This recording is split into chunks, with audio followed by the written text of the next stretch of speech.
Okay, so welcome to lecture 4. The start of lecture 4, we're going to be talking about empirical Bayes and use of empirical Bayes to do shrinkage analysis.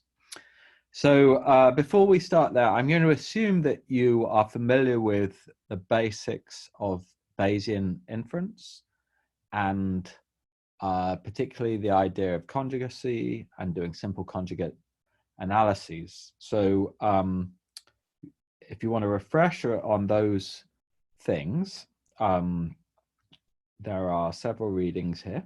You should go through these, particularly if you're a bit rusty on your Bayesian analysis. So just to give you an example of to remind you what you're going to need to know, this beta binomial example essentially go through Bayesian inference for a binomial proportion with a beta prior.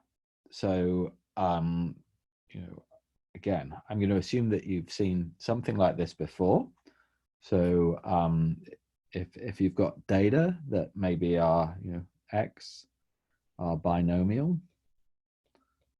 NP, and you use a beta prior for P. So P is the binomial proportion, it's unknown. So we're going to assume that the prior for P is that it's a beta distribution with, let's say, parameters alpha or maybe I'll say alpha 0 and alpha 1.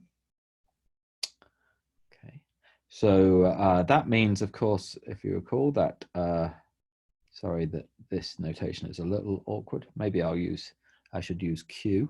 Maybe I'll use Q. There we go.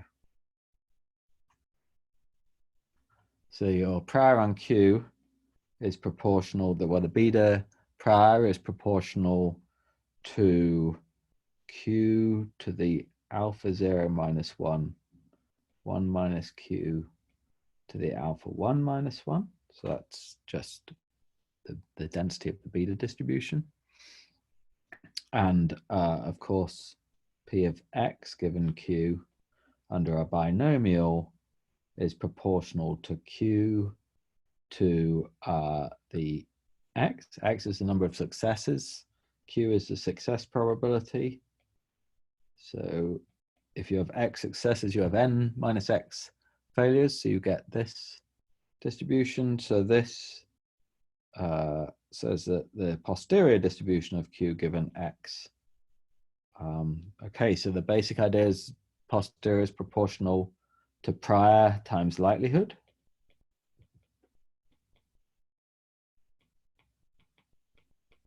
This is what Bayes' theorem tells us.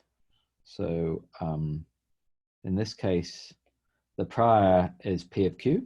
So that gives you Q to the alpha 0 minus 1, 1 minus Q to the alpha 1 minus 1. The likelihood is Q to the X, 1 minus Q to the N minus X. And so if we multiply those together, we of course get Q to the X plus alpha 0 minus 1 and 1 minus Q to the N minus X plus alpha 1 minus 1, which okay, so here's the trick is you look at that, we know this is a distribution in Q, and when you look at that, you should recognize it as the beta density again, which we started with, of course. So this is, of course, a beta distribution. So maybe we should say Q given X. Q given X is simulated as a beta distribution with the parameters X plus alpha 0 and N minus X plus alpha 1. We can just read that off directly from that posterior density, provided we're familiar with the form of the beta density. And you'll notice that the posterior distribution is a beta distribution, the same as the prior distribution was a beta distribution, and this, you may recall, is called conjugacy. The conjugacy is where the posterior distribution is in the same family as in the prior distribution. So we would say in this case that the beta prior is conjugate for the binomial proportion, or for the binomial likelihood sometimes. So,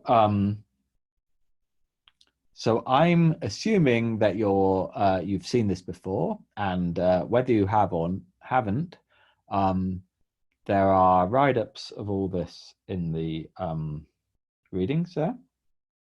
So if you're either haven't seen it before, or if you've seen it before but you're a bit rusty on it, you can take a look at those readings, and you should take a look at those readings. You can do similar analyses not only with binomial and beta distributions, but with other distributions. So this one also shows the Bayesian analysis for a normal mean. Okay. So again, first thing you should do in preparation for this class, for the ideas that are about to be discussed, is to go make sure that you're comfortable with these the ideas in these vignettes on the Bayesian analysis based on conjugate priors.